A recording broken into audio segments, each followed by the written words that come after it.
America, Bangladesh সহ অনেক দেশের উপরে যার সাথে তার বাণিজ্য আছে অতিরিক্ত একটা শুল্কের বোঝা চাপাই দিছে। তার মানে আমেরিকাতে পণ্য রপ্তানি করলে আমাদের পণ্যের উপরে যে শুল্ক আসবে তাতে আমাদের পণ্যের দাম আমেরিকার বাজারে বাইরে যাবে, বিক্রি কম হবে। এই সমস্যা বাংলাদেশের একার না, পৃথিবীর সব দেশেরই সমস্যা। তবে এই সমস্যা আমাদের জন্য না যত বড়, তার চাইতে বেশি বড় আমেরিকান নিজেদের জন্যই। আমরা এটা পরে দেখব কেন এটা আমেরিকান নিজেদের জন্য সমস্যা, এবং সেই কারণে আমি মনে করি যে এটা খুব বেশি দিন টিকবে না এই অতিরিক্ত ট্যারিফ। কিন্তু আমরা পুরো বিষয়টা নিয়ে একটা আলাপ করলে আমাদের বুঝতে সুবিধা হবে সমস্যাটা আমরা কিভাবে মোকাবেলা করব, আর এই সমস্যা থেকে আমাদের সুবিধা কিভাবে আনতে পারি। আমরা একটু পিছন থেকে আলাপ করি। প্রেসিডেন্ট ইউনূস ক্ষমতা নেওয়ার পরে ইউরোপে একটা কথা বলছিলেন, সেটা হইতেছে গত 15 বছরে অর্থনৈতিক প্রবৃদ্ধির নামে হাসিনা সরকার যা বলছে সব মিথ্যা এবং বানোয়াট। অনেকে মনে করছিল এটা নতুন কি, সব সরকার তার আগের সরকার নিয়ে সব সময় খারাপ কথা বলে, তো প্রফেসর ইউনূসও বলিছে। প্রফেসর ইউনূসও তার ব্যতিক্রম না, কিন্তু আসল বিষয়টা একদম আলাদা। উনি এই কথাটা বলছিলেন ওয়ার্ল্ড ইকোনমিক ফোরামে। ওয়ার্ল্ড ইকোনমিক ফোরামে আলোচনা হওয়া মানে বৈশ্বিক নেতারা সেই বিষয়টাকে গুরুত্বপূর্ণ বলে মনে করছেন। এর ফলে আন্তর্জাতিক মহলে সেই বিষয় নিয়ে সচেতনতা বৃদ্ধি পায়। এবং এই কথাটা বইলা প্রফেসর ইউনূস যে কত বড় একটা উপকার করছেন সেটা আমরা একটু পরে দেখতেছি। আমরা ব্যাপারটা একটু বুঝে দেখি যে কেন উনি বলছেন যে উন্নয়নের গল্পটা ভুয়া। হাসিনা এবং তার দোসররা যে কারণে এই যে মিথ্যা উন্নয়নের বয়ান ছাপাইছিল, এটার কারণটা হচ্ছে অর্থনীতি এমন একটা বিষয় যেটা একদম সত্য একদম মিথ্যা এরকম কোনো বিষয় না।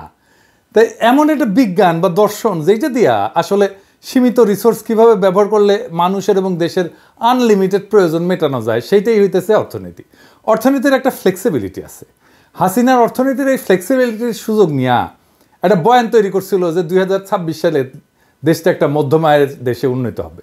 তার জন্য যত রকম মিথ্যা তথ্য দেওয়া প্রয়োজন তাই সে করছে, যেমন অর্থনীতির প্রবৃদ্ধির হার এবং ফুলায় বাবায় জিডিপির বিশাল আকার তৈরি করছে। ফলে যা হয়েছে, দেশে প্রচুর পরিমাণে অর্থ বিনিয়োগ করছে আন্তর্জাতিক দাতা দেশ।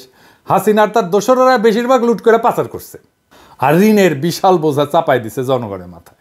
এই পুরা কাজ ইন্ডিয়া করাইছে, মানে হাসিনাকে দিয়া।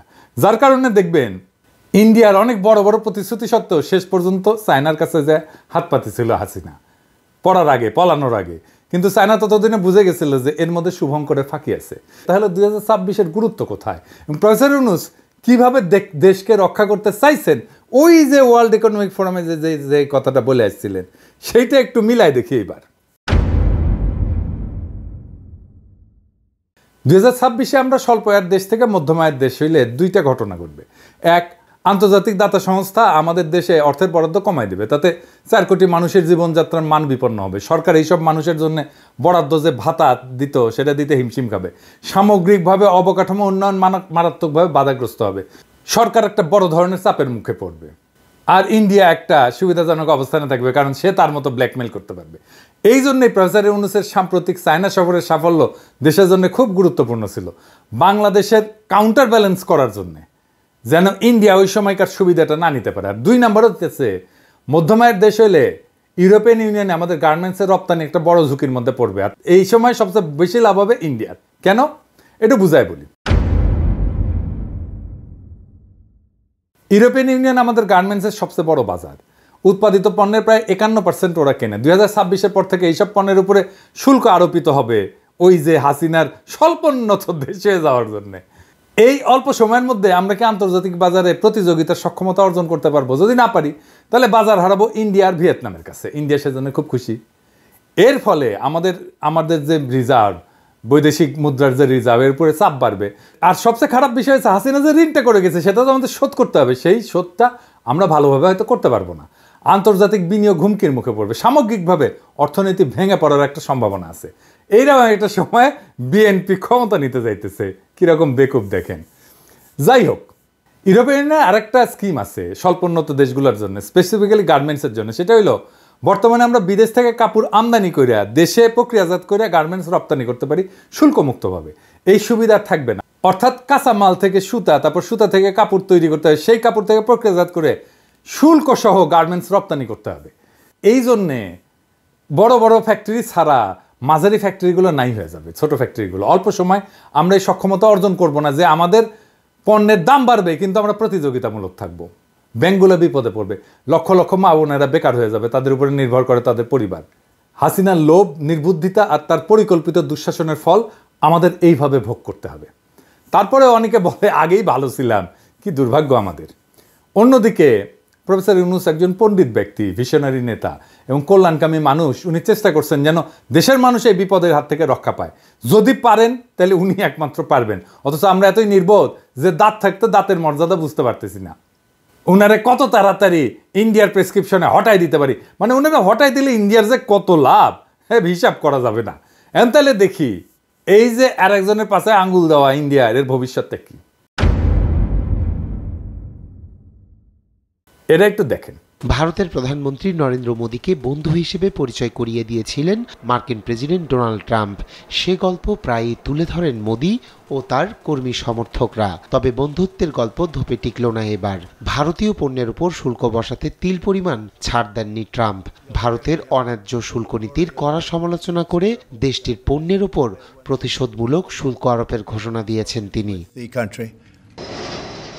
ট্রাম্প ঘোষিত শুল্ক মুক্তি দিবসের পরিকল্পনা অনুযায়ী 2 এপ্রিল এ শুল্ক আরোপ করার তথ্য নিশ্চিত করেছেন হোয়াইট হাউসের মুখপাত্র ক্যারোলাইন লেভিট। পাল্টাপাল্টি শুল্কের ক্ষেত্রে কাউকে কোনো ছাড় দেওয়া হবে না বলেও জানান তিনি। ভারত যুক্তরাষ্ট্রের পণ্য আমদানির ক্ষেত্রে 100% পর্যন্ত শুল্ক আরোপ করে রেখেছে। অন্যায্য বাণিজ্য রীতিনীতি বন্ধ হওয়া প্রয়োজন, তাই এরই অংশ হিসেবে ভারতীয় পণ্য আমদানির ক্ষেত্রেও এখন 100% পর্যন্ত শুল্ক আরোপ করবে যুক্তরাষ্ট্র। এই বিষয়ে ট্রাম্প দৃঢ় প্রতিজ্ঞ। আমার ক্ষুদ্র ভ্রাতার ভগ্নীদের জন্য করছি যে বিষয়টা বোঝার আগে কয়েকটা জিনিস একটু দেখে আসি। এই আলাপগুলো আমি আগে করছি, কিন্তু তারপরেও এটা আরেকবার শুনলে কোনো অসুবিধা নেই। আমাদের বৈদেশিক মুদ্রার রিজার্ভ এটা কি এবং গুরুত্বপূর্ণ কেন? যে কোনো দেশ এই ফরেন এক্সচেঞ্জ রিজার্ভ এটা আয় করে দুইভাবে, পণ্য অথবা সার্ভিস রপ্তানি করে, 2 নম্বর প্রবাসীদের পাঠানো বৈদেশিক মুদ্রা থেকে। এই ফরেন এক্সচেঞ্জ রিজার্ভের 1 নম্বর দেশ হইতেছে চায়না, তার পরিমাণ হইতেছে $3.5 ট্রিলিয়ন। 4 নম্বরে আছে ইন্ডিয়া, যার পরিমাণ $640 বিলিয়ন। আর আমরা আছি 58 নম্বরে, এর পরিমাণ হচ্ছে $27 বিলিয়ন। হাসিনার পালানোর সময় এটা ছিল $20 বিলিয়ন। প্রফেসর ইউনূসের টাইমে $7 বিলিয়ন বাড়িছে, 1 মাসে $1 বিলিয়ন করে বাড়িছে, মাশাআল্লাহ। এই ফরেন এক্সচেঞ্জ রিজার্ভ কেন গুরুত্বপূর্ণ? এই বৈদেশিক মুদ্রা দিয়ে আমদানি খরচ মিটাইতে হয়, পাশাপাশি দেশের বিভিন্ন লায়াবিলিটিস থাকে, যেমন ঋণ পরিশোধ করতে হয়, এগুলো দিতে হয়। একটা বিষয় খেয়াল করেন, এত বড় একটা ঋণের বোঝা এবং দেশের খাদ্য জ্বালানি আমদানি করার পরেও দেশের রিজার্ভ বাড়তিছে। এইটার বড় একটা ক্রেডিট হইতেছে প্রবাসী ভাইদের পাঠানো অর্থ। ভুলে গেলে চলবে না যে আপনারা, যাদেরকে আমরা ভালোবাসা রেমিটেন্স যোদ্ধা বলি, আপনারা আগস্ট মাসে হাসিনার জয় বাংলা করার মহানায়কও বটে, এবং সেই সাথে আমাদের দেশকে পৃথিবীর শীর্ষ 10-এর তালিকায় 8 নম্বরে নিয়ে আসার জন্য অনেক ধন্যবাদ। আমরা রেমিটেন্স শাটডাউন করছিলাম, আবার বলছিলাম যে টাইম মতো আবার রেমিটেন্স আসবে, এখন আসছে। এর বড় কারণ হইতেছে প্রফেসর ইউনূস এবং প্রফেসর ইউনূসের উপরে কনফিডেন্স, আর এটার সাথে তো বাংলাদেশ ব্যাংকের দক্ষতা আছেই। সাম্প্রতিক সময় প্রফেসর ইউনূস বলছেন যে প্রত্যেকটা মেডিকেল কলেজের সাথে একটা নার্সিং ইনস্টিটিউট স্থাপন করতে, আমরা যেন স্পেশালাইজড মানব শক্তি বিদেশে রপ্তানি করতে পারি। যদি আমরা সফল হই তাহলে তালিকায় আমরা আরও উপরে উঠে আসবো। এবার চলেন আমাদের টপিকে ফিরি। ইন্ডিয়া কিভাবে সামনে পুটু মারা খাবে সেটা একটু দেখি। ওই যে ভিডিওটা আবার একটু দেখে নিন।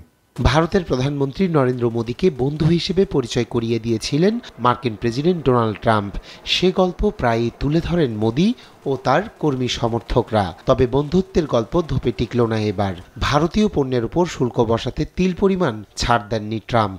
ভারতের অন্যায্য শুল্ক নীতির কড়া সমালোচনা করে দেশটির পণ্যের উপর প্রতিশোধমূলক শুল্ক আরোপের ঘোষণা দিয়েছেন তিনি। ট্রাম্প ঘোষিত শুল্ক মুক্তি দিবসের পরিকল্পনা অনুযায়ী 2 এপ্রিল এ শুল্ক আরোপ করার তথ্য নিশ্চিত করেছেন হোয়াইট হাউসের মুখপাত্র ক্যারোলাইন লেভিট। পাল্টাপাল্টি শুল্কের ক্ষেত্রে কাউকে কোনো ছাড় দেওয়া হবে না বলেও জানান তিনি।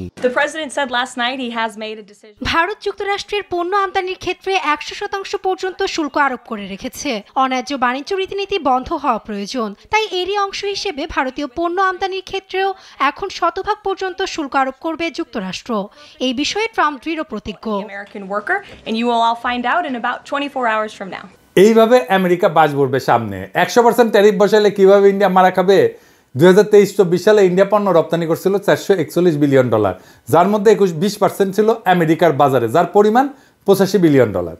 100% ট্যারিফের ঠাপে ইন্ডিয়া মাথা নত করে বলছে তারা আমেরিকার উপরে যে আরোপ করছিল ট্যারিফ 100% এই কৃষিজাত পণ্যের উপরে, সেটা কমাবে। তারপরেও 26% ট্যারিফ তাদের ক্ষতি করবে, প্রায় $33 বিলিয়ন। আর আমাদেরও ক্ষতির মুখে পড়তে হবে। কিন্তু জিএসপি সুবিধা পুনরুদ্ধার করতে পারলে আমাদের কোনো সমস্যা হইতো না। কিন্তু হাসিনার সরকারকে বারবার এই বিষয় নিয়ে তাগাদা দেওয়ার পরেও সে কোনো গা করে নাই, কারণ তাহলে ইন্ডিয়ার গার্মেন্টস রপ্তানি করতে পারবে না। আর বর্তমানে দেশের ভিতরে শ্রমিক আন্দোলনের নামে হাসিনার অনুগত গার্মেন্টস মালিক লেসপেন্সাররা যা করতেছে তাতে বর্তমান সরকার একটা চ্যালেঞ্জের মধ্যে পড়বে। কিন্তু দেশবাসী প্রফেসর ইউনূসের উপর ভরসা আছে, উনি নিশ্চয়ই একটা রাস্তা খুঁজে বের করবেন। একইভাবে বাংলাদেশ ইন্ডিয়ার জন্য একটা বড় মার্কেট, কাজেই ইন্ডিয়াকে বুঝতে হবে যে বাংলাদেশের সাথে টাল্টি বাল্টি করে পার পাওয়া যাবে না। হাসিনাকে বাংলাদেশের হাতে তুলে দিতে হবে বিচারের জন্য, অথবা দৌড়ের উপরে থাকতে হবে, নতুন মার্কেট খুঁজতে হবে বাংলাদেশে, যে মার্কেট তারা হারাবে। কারণ আমরা ভারতীয় পণ্য বয়কট করব, ভারতীয় পণ্য আর আমদানি করব না, আর ব্যবহার করব না। প্রফেসর ইউনূসের সফল চায়না সফর ইন্ডিয়ার জন্য একটা নতুন চ্যালেঞ্জ তৈরি করবে। আমরা এই মাইনকাসিপা এনজয় করব। এবার আসেন দেখি ইন্ডিয়ার সার্ভিস এক্সপোর্টে ইন্ডিয়ার অবস্থানটা কি। ইন্ডিয়া প্রায় $333 বিলিয়ন আয় করছিল সার্ভিস এক্সপোর্ট করে। ওইটারও সবচেয়ে বড় বাজার হইতেছে আমেরিকা, যাকে বলে সোনায় সোহাগা। এই সার্ভিস এক্সপোর্টের প্রায় 45% আসে আইটি এবং টেক সার্ভিস সেলস থেকে। যদি ইন্ডিয়া চায় তাদের পণ্য রপ্তানি যেটা কমবে সেটা সার্ভিস এক্সপোর্ট থেকে কভার করবে, তাহলে আমাদের এই সুযোগটা কাজে লাগানো উচিত। একটু বুঝাই বলি, এত বড় একটা বাজারে আমাদের দেশ এই তালিকায় 82 নম্বরে আর ইন্ডিয়ার 6 নম্বরে। তাইলে কিভাবে আমাদের বাজার বড় করবো আর ইন্ডিয়ার বাজার খাইয়া দিব? আসেন একটু দেখি। দুইটা বিষয় আমাদের বিবেচনা করতে হবে। 1 নাম্বার, ইন্ডিয়ার প্রায় 35% আয় আসে ট্রাভেল এবং ট্যুরিজম থেকে, আর শিপিং এবং এয়ারলাইন সার্ভিস থেকে। ইন্ডিয়াতে চিকিৎসা যাওয়া বন্ধ, চায়নাতে যাব আমরা। আপনি জানেন তো চায়নাতে এখন ব্যবস্থা হচ্ছে। প্রফেসর ইউনূস সম্প্রতি চায়না সফরে চিকিৎসার উপর জোর দিয়ে আসছে, কম খরচে বিদেশি চিকিৎসা এবং ওয়ার্ল্ড ক্লাস চিকিৎসা হবে চায়নাতে। আর 2 নাম্বার, 45% এক্সপোর্ট যে খাত থেকে আসে তা আমার ক্ষুদ্র ভ্রাতা এবং ভগিনীরা অনেকাংশে ম্যানেজ দিতে পারবে। ওদের আইটি কাজের দক্ষতা আছে, এখন ফ্রিল্যান্সিং করছে। তাদের দরকার প্রাতিষ্ঠানিক সাপোর্ট, এবং এদের দরকার হচ্ছে হাই ভ্যালু ক্লায়েন্ট খুঁজে বের করা, যেটা সরকার ব্যবস্থা করে দিতে পারে। আর দরকার হচ্ছে high speed internet. Professor Yunus তো স্টারলিংক নিয়ে আসতেছে, এটা একটা যুগান্তকারী সিদ্ধান্ত। এর ফলে আমাদের প্রত্যন্ত এলাকায় আমার ক্ষুদ্র ভ্রাতা আর ভগিনীরা সহজে দ্রুততার সাথে তাদের কাজ ডেলিভার করতে পারবে। প্রফেসর ইউনূসের ফরেন মিশনগুলোকে দায়িত্ব দেওয়া উচিত, যার তারা যেন আইটি এবং টেক সাপোর্টের কাজ খুঁজে বের করে। একই সাথে আমি রিকোয়েস্ট করবো আমাদের দেশীয় এবং প্রবাসী উদ্যোক্তাদের, আপনারা এই তরুণ প্রতিভাকে কাজে লাগান। আমরা 82 নম্বরে থাকতে চাই না, ইন্ডিয়ার বাজার খাইয়া দিতে চাই। ইন্ডিয়া দৌড়ের উপরে আছে, ওরে আরো বেশি দৌড়ের উপরে রাখা যেতে পারে, ওর মার্কেটটা খাইয়া ফেলতে হবে। এই জায়গায় আমরা ওর মার্কেটটা খাইয়া দিব। এবার আসেন আমেরিকা যে ট্যারিফ বাড়াইছে তার ফলে আমেরিকার অর্থনীতিতে কি হইতে পারে। মার্কিন অর্থনীতি এবং বাণিজ্যে মারাত্মক নেতিবাচক প্রভাব পড়বে। 2018 সালে ট্রেড ওয়ার হয়েছিল একটা, চীনের উপরে প্রতিশোধমূলক ট্যারিফ বসাইছিল আমেরিকা। এর কারণে মার্কিন কৃষকেরা $27 বিলিয়ন সাহায্য পাইছিল, কিন্তু তারপরেও দীর্ঘমেয়াদে চীনের বাজারে আমেরিকার মার্কেট শেয়ার কমে গেছিল। ট্রেড ওয়ারটা কী ছিল একটু বুঝে দেখি। এখনকার এই অবস্থার সাথে মিল আছে, আপনারাও বুঝবেন কি গ্যাঞ্জামে পড়তে যাচ্ছে আমেরিকা। এইটা মূলত 2018 থেকে 2019 সালের মধ্যে আমেরিকা এবং চীনের মধ্যে একটা যুদ্ধ, বাণিজ্য যুদ্ধ। কিভাবে শুরু হয়েছিল? এই ডোনাল্ড ট্রাম্প 18 সালে চীনা পণ্যের উপরে 50 বিলিয়ন মূল্যের ট্যারিফ আরোপ করে। চীন পাল্টা ব্যবস্থা নেয় এবং মার্কিন কৃষি পণ্যে ট্যারিফ আরোপ করে। উভয় দেশ একাধিক ধাপে একে অন্যের পণ্যে ট্যারিফ আরোপ করতে থাকে এবং বৈশ্বিক বাণিজ্যে খুব অস্থিরতা তৈরি হয়। উভয় দেশের রপ্তানি এবং আমদানি খরচ দুইটাই বেড়ে যায়। মার্কিন কৃষকেরা আর্থিক ক্ষতির সম্মুখীন হয়, চায়নাকেও এটা বেশি ক্ষতির সম্মুখীন হয়নি। 2020 সালে আমেরিকা এবং চীন একটা চুক্তি স্বাক্ষর করে, ফেজ 1 চুক্তি বলে। এই চুক্তি স্বাক্ষরের মাধ্যমে দ্বিপাক্ষিক বাণিজ্য সম্পর্ক কিছুটা স্বাভাবিক হয়। চুক্তি অনুযায়ী চীন মার্কিন কৃষি পণ্য কেনার প্রতিশ্রুতি দেয় এবং কিছু ট্যারিফ শিথিল করা হয়। কিন্তু তারপরেও আমেরিকা তার বাজার, কৃষি পণ্যের বাজার চীনে আর পুরাটা ফিরে পায়নি। সে ট্যাক্স দিয়ে আয় করছে, $50 বিলিয়ন আয় করতে চাইছিল, ওদের উল্টা ভর্তুকি দিতেছে $27 বিলিয়ন আমেরিকান কৃষকদেরকে। নতুন ট্যারিফ দেওয়ার ফলে আমেরিকার মুদ্রাস্ফীতি হবে, ভোক্তার ব্যয় বৃদ্ধি পাবে, কারণ উচ্চ ট্যারিফের কারণে আমদানিকৃত পণ্যের দাম বাড়বে, যা মার্কিন ভোক্তাদের ব্যয় বাড়াবে। ওই ট্রেড ওয়ারের কথা বলি। ট্রেড ওয়ারে $50 বিলিয়ন একটা এক্সট্রা ট্যারিফ চীনের পণ্যের উপরে বসাইছিল। এর ফলে আমেরিকার রপ্তানি করে কমে যায় $30 বিলিয়ন, আর $27 বিলিয়ন ভর্তুকি দিতে হয় আমেরিকান কৃষকদেরকে। তার মানে $7 বিলিয়ন লস আমেরিকার। ট্যারিফ উভয় পক্ষের ক্ষতি করে, চাকরি কমে আসে, বিনিয়োগ সংকট হয়, এবং ট্যারিফ বেড়ে গেলে যদি কাঁচামালের দাম বেড়ে যায় তখন করে কি কোম্পানিগুলো এমন একটা জায়গায় তার ম্যানুফ্যাকচারিং প্ল্যান্ট নিয়ে যায়, উৎপাদনের ব্যবস্থা নিয়ে যায় যেখানে ট্যারিফ কম। এই জিনিসটা মাথায় রেখেন, এই বিষয়টার আমরা সুবিধা নেব। এইখানে আমাদের নতুন পরিকল্পনা করতে হবে যেন আমরা এই আমেরিকান ট্যারিফ বানানোর এই সুবিধাটা আমরা পুরাটা নিতে পারি। আপনি যদি এমনকি অর্থনীতির গুরুদের তত্ত্বগুলো দেখেন, এইখানে দেখবেন যে এই উচ্চ ট্যারিফ এইটাকে খুব ডিসকারেজ করা হয়েছে। ইতিহাসেও যদি আমরা দেখি তাহলে দেখব যে যখন ট্যারিফ বসানো হয়েছে তখন একটা মন্দা চলে আসছে অর্থনীতিতে। 1930 সালে স্মুথ হাউলি ট্যারিফ বলে ট্যারিফ বসানো হয়েছিল। এই উচ্চ ট্যারিফের ফলে বৈশ্বিক বাণিজ্য 60% কমে গেছিল এবং যেটা মহামন্দাকে ত্বরান্বিত করছিল। অর্থনীতির তাত্ত্বিকেরা ট্যারিফ নিয়ে মেলা নসিহত করে গেছে। ডেভিড রিকার্ডোর নাম শুনছেন। উনি বলছেন যে ট্যারিফের মাধ্যমে সম্পদের অপচয় হয় এবং অর্থনৈতিক উন্নয়ন ব্যাহত হয়। এবং ওই যে ট্রেড ওয়ার হয়েছিল না, ওই সময় IMF একটা হিসাব দিছিল যে বৈশ্বিক জিডিপি 0.8%, প্রায় 1% কমে গেছিল। তো আমরা দেখলাম যে আমরা একটা বড় সমস্যায় পড়তে যাচ্ছি, গোটা পৃথিবী পড়তে যাচ্ছে। এখন এটার সুবিধা বাংলাদেশ কিভাবে নেবে? আমরা কিছু র্যাডিক্যাল পদক্ষেপ নিতে হবে। আমি জানি না প্রফেসর ইউনূসের সরকার এই পদক্ষেপ নেবে কিনা, কিন্তু আমার বিবেচনায় একটা ক্যালকুলেটেড রিস্ক এখানে নেওয়া যায়। এই সিদ্ধান্তটা অর্থ মন্ত্রণালয় একা নিতে পারবে না। এই সিদ্ধান্ত নেওয়ায় প্রফেসর ইউনূসের সংশ্লিষ্টতা লাগবে। আর আমি মনে করি না সরকারের ইন্টারনাল এক্সপার্টাইজ আছে যে যা দিয়া এই পরিকল্পনার ইম্প্যাক্ট আর কন্টিজেন্সি প্ল্যান করতে পারবে।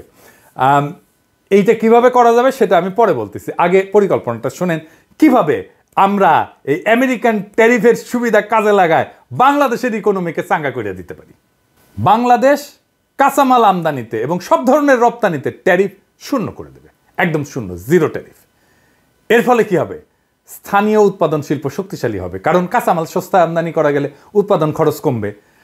বাংলাদেশের তৈরি পোশাক শিল্প এইটা বিশ্বব্যাপী প্রতিযোগিতামূলক হবে, কারণ ফেব্রিক আমদানিতে ট্যারিফ শূন্য করলে ইউনিট প্রাইস কমে যাবে, প্রায় 15 থেকে 20% কমে যাবে। যেগুলো ফিনিশড পণ্য সেটাতে ট্যারিফ অবর্তিত থাকবে, যেগুলো আমরা আমদানি করব বিদেশি ফিনিশড পণ্য। তাহলে স্থানীয় উৎপাদকেরা বাজারে প্রাধান্য পাবে। রপ্তানিতে যদি শূন্য ট্যারিফ করি, ট্যাক্স শূন্য করে দিই, তাহলে উৎপাদন খরচ কমার পাশাপাশি রপ্তানি আয় বাড়বে। বাংলাদেশের রেডিমেড গার্মেন্টসের রপ্তানি $50 বিলিয়ন মতো, এইটা $100 বিলিয়ন পৌঁছাইতে পারে, দ্বিগুণ হয়ে যেতে পারে। আমরা অন্য পণ্যের রপ্তানিও বাড়াইতে পারি, যেমন ফার্মাসিউটিক্যালস, চামড়ার পণ্য, আইটি সার্ভিস, এর নতুন খাতের বিকাশ ঘটবে এবং বিদেশি বিনিয়োগ আকর্ষিত হবে, কারণ সস্তা কাঁচামাল, কোনো ট্যাক্স নাই, আর তার সস্তা শ্রম তো আছেই। ফলে বহুজাতিক কোম্পানি বাংলাদেশে উৎপাদনের ইউনিট স্থাপনে আগ্রহী হবে। আর কি হবে? বিদেশি কোম্পানিগুলো যদি আসে, আধুনিক উৎপাদন প্রযুক্তি, স্থানীয় শিল্পে আসবে, আমরা এই প্রযুক্তি শিখব। এবং ভিয়েতনামে সেমিকন্ডাক্টর শিল্পের বিকাশে এই কাঁচামালের ট্যারিফ শূন্য নীতি গুরুত্বপূর্ণ ভূমিকা রাখছে। এবং এই করলে রেডিমেড গার্মেন্টস বলেন, প্লাস্টিক বলেন, ফার্মাসিউটিক্যালস বলেন, প্রায় 10 থেকে 15 লক্ষ নতুন চাকরি তৈরি হবে। বাংলাদেশের 84% রপ্তানি আসে রেডিমেড গার্মেন্টস থেকে। কাঁচামাল যদি শূন্য ট্যারিফ করা হয় তাহলে এই খাতের দক্ষতা এবং উৎপাদনশীলতা বাড়বে। এই যে ভিয়েতনাম কাঁচামাল আমদানিতে ট্যাক্স শূন্য কইরা 23 সালে $370 বিলিয়ন রপ্তানি করছে। চীন এইভাবে উন্নতি করছে। 2001 সালে WTO-তে যোগদানের পরে কাঁচামালের ট্যারিফ কমাই দেয় বিশ্বের ফ্যাক্টরিতে পরিণত হয়েছে। আর ফিনিশ পণ্য আমদানিতে ট্যারিফ যদি অপরিবর্তিত থাকে তাহলে বিদেশি পণ্যের দাম স্থিতিশীল থাকবে, যা স্থানীয় উৎপাদকের জন্য সুযোগ তৈরি করবে। কিন্তু এটা সম্ভাব্য চ্যালেঞ্জ আছে, সেটাও আলাপ করে নিই যে কি চ্যালেঞ্জ আছে। কাঁচামাল আমদানি থেকে রাজস্ব আয় কমবে, এটা আসলে কতখানি কমতে পারে? আমাদের মোটামুটি ধরেন 15%-এর মতো রাজস্ব আয় আসে কাস্টমস শুল্ক থেকে, তো এটা কমে যাবে। আবার ফিনিশ পণ্যকে কাঁচামাল হিসেবে চালায় ট্যারিফ ফাঁকি দেওয়ার চেষ্টা করতে পারে। তো এইটা কাস্টমসকে দেখতে হবে। অনেক সিস্টেম আছে, যেমন ধরেন কাঁচামালের স্পেসিফিকেশান এবং ব্যবহার ট্র্যাক করার জন্য ব্লকচেন প্রযুক্তি ব্যবহার করা যায়, এটা ডিটেলে গেলাম না। স্মাগলিংয়ের জন্য কঠোর শাস্তিমূলক ব্যবস্থা নেওয়া যায়, আর এরকম ভুল ডিক্লারেশন দেওয়ার জন্য শাস্তিমূলক ব্যবস্থা নেওয়া যায়। কিন্তু এই যে পরিকল্পনা, এটার ইম্প্যাক্ট অ্যানালাইসিসটা কীভাবে করা যায়, কে করতে পারে? এটার জন্য আমার মনে হয় যে বিদেশি কনসাল্টিং ফার্মকে নেওয়া যেতে পারে, ম্যাকিনসি এবং বিসিসি এদেরকে দায়িত্ব দেওয়া যেতে পারে। ওরা রাজস্ব কাঠামো রূপান্তরের সংস্কারের জন্য এক্সপার্ট। তারপরে পিডাব্লিউসি বা ডেলয়েট, এরা ডিজিটাল ট্যাক্স সিস্টেম এবং কাস্টমার অটোমেশনের জন্য এক্সপার্ট। আর আমরা অবশ্যই ওয়ার্ল্ড ব্যাংক, এডিবি যারা আমাদের অর্থায়ন করে, IMF, তাদেরকে ইনভলভ করব এই পুরো মূল্যায়নের জন্য। তো এই বাংলাদেশ এখন একটা সংকটময় সন্ধিক্ষণে দাঁড়ায় আছে। হাসিনার ফ্যাসিস্ট শাসনের রাজনৈতিক অপরিণামদর্শিতা, দুর্নীতি এবং বৈদেশিক নির্ভরতার কৌশল আমাদের অর্থনীতিকে ধ্বংসের দ্বার প্রান্তে নিয়ে গেছে। দেশের জনগণ আজ বুঝতে পারছে যে 15 বছরের মিথ্যার আবরণ ফুঁড়ে বেড়ায় আসছে এক ভয়ঙ্কর বাস্তবতা, অর্থনৈতিক অবনতি, বেকারত্ব এবং আন্তর্জাতিক মহলে বিশ্বাসযোগ্যতার সংকট। কিন্তু ইতিহাস সাক্ষী, কোনো স্বৈরাচারী চিরকাল টিকে থাকতে পারেনি, হাসিনাও টিকে থাকেনি। আজ বাংলাদেশে যে পরিবর্তনের ঢেউ উঠছে তার থামানো যাবে না। প্রফেসর ইউনূসের নেতৃত্বে আমরা একটা নতুন অভিযাত্রার সূচনা করছি, যেখানে সুশাসন, জবাবদিহিতা, অন্তর্ভুক্তিমূলক অর্থনীতির ভিত্তিতে একটা নবযুগের সূচনা হবে। আমাদের নতুন নতুন আইডিয়া দিয়ে আমরা নতুন নতুন অপরচুনিটি, নতুন নতুন সুযোগ সৃষ্টি করব। সমস্যাকে আমরা সুযোগে রূপান্তরিত করব। 2026 সালের মধ্যম আয়ের দেশে উত্তরণের পথে হাসিনা সরকারের কৃত্রিম সাফল্যের ফাঁপাদম্ভের মুখোশ উন্মোচিত হচ্ছে। আন্তর্জাতিক মঞ্চে যখন বাংলাদেশের অর্জনকে প্রশ্নবিদ্ধ করা হচ্ছে, তখন একটা কথা স্পষ্ট, এই লুটপাটের রাজনীতি আর চলতে দেওয়া যাবে না। প্রফেসর ইউনূস বিশ্ব অর্থনৈতিক ফোরামে যখন সত্য উচ্চারণ করছেন, যখন বিশ্বব্যাপী বাংলাদেশের প্রতি এক নতুন আশা জাগছে, একটা গণতান্ত্রিক সুশাসিত আত্মনির্ভর বাংলাদেশের, আমরা আর কোনো মিথ্যার কাছে এই সময় আত্মসমর্পণ করব না। আমরা কোনো সমস্যার কাছে দেশকে বন্দী হতে দেব না। অর্থনীতিকে পুনর্গঠনের মাধ্যমে আমরা বিশ্ববাজারে আমাদের নিজেদের অবস্থান করে নেব। যেই চ্যালেঞ্জই আসুক না কেন আমরা মাথা নত করব না। আমরা সেই চ্যালেঞ্জকে সুযোগে রূপান্তরিত করব। কারণ এই জাতি জানে পরিবর্তন অবশ্যম্ভাবী, পরিবর্তন অপরিহার্য। বাংলাদেশের যুব সমাজ, শ্রমিক, প্রবাসী ভাই বোনেরা একত্রিত হয়ে আমরা আজকে শপথ নেব, দেশকে আবার আমরা নতুন কইরা গড়ে তুলব। দেশের সামনে সমস্ত সমস্যার পাহাড়কে আমরা একসাথে সরাবো। প্রত্যেকটা নাগরিকের মৌলিক অধিকার নিশ্চিত কইরা, অর্থনৈতিক স্বাধীনতা অর্জন কইরা, বৈশ্বিক শক্তির চাপে মাথা উঁচু করে দাঁড়ায় বলবো, বাংলাদেশ জাগছে, বাংলাদেশ জিতবেই। আসেন পরিবর্তনের শপথ নেই, গণতন্ত্র সুশাসনের পতাকা হাতে নিয়ে আমরা বাংলাদেশকে বিশ্ব অর্থনীতির নতুন শক্তি হিসেবে প্রতিষ্ঠিত করব। সময় আসছে সৃজনশীলভাবে নতুন বাংলাদেশ গড়ার। এই যুদ্ধে জয় হবই, কারণ এটাই জনগণের ইচ্ছাশক্তি, এটাই পরিবর্তনের অদম্য আকাঙ্ক্ষা, এটাই জুলাইয়ের আকাঙ্ক্ষা, এটাই বিপ্লবের আকাঙ্ক্ষা, এটাই বিপ্লবের শপথ। ইনকিলাব জিন্দাবাদ।